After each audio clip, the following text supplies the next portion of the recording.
இந்த மலைக்கு எதுக்குங்க நல்ல இதமா வாத்து எடுத்து வந்து சமைக்கலாம்னு சொல்லி வாத்து எடுத்து வந்தாச்சுங்க.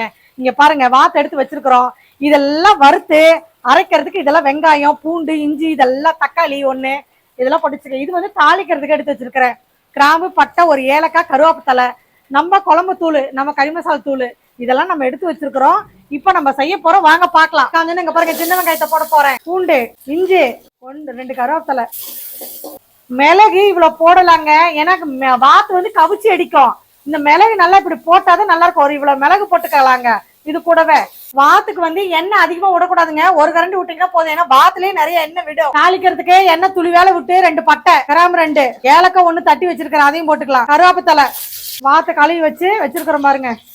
கறிய வாத்து கறி போடலாம். மஞ்சத்தூள் கல்லுப்பு தேவைக்கேத்த ஒரு தக்காளி பழத்தை கையிலேயே இப்படி புழிஞ்சு விட்டுறலாங்க.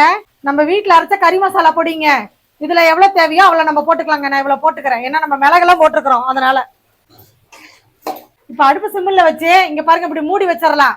ஒரு 10 நிமிஷம் அப்படியே வேகட்டும். தண்ணி விட்டு வேகும். அதுக்குள்ள நம்ம இதெல்லாம் அரைச்சிட்டு வந்து ஊத்திக்கலாம். பாருங்க எவ்வளவு எண்ணெய் திரண்டு வந்திருக்கு. நான் தண்ணியே விடலைங்க. பாருங்க எப்படி வந்திருக்குன்னு பாருங்க. நாம போட்டதெல்லாம் ஒண்ணு பதமா அரைச்சு இப்படி போட்டுக்கலாங்க. இங்க பாருங்க வாத்து கறி ரெடி ஆயிடுச்சு. இங்க பாருங்க சுக்கா மாதிரி வறுத்தாச்சுங்க. இந்த மலை ஈரத்துக்கு சுடு சாதத்துல வச்சு சாப்பிட்டா ஆஹா ரொம்ப டேஸ்டான வாத்து கறி ரெடி ஆயிடுச்சுங்க. நீங்களும் செஞ்சு சாப்பிட்டு பாருங்க.